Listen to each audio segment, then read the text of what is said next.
Hey guys, I am out here. The temperature dropped. I am weeding, going through our gardens, so it looks really nice when we have a wedding going on and people walk around. They're not sitting here looking at weeds popping up. And I feel like I do this all the time. They just come back and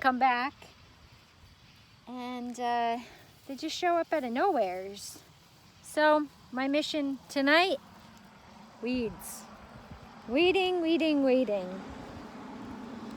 So I am the gardener, whatever you want to call it, around here.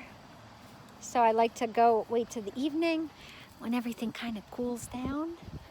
And I get to walk around and I get to see the venue, the grounds, and just get to enjoy it and admire all of the work, the hard work we're put into it, and God's blessings all over it. So I'm gonna keep going, but I just wanted to show you guys what we got going on here.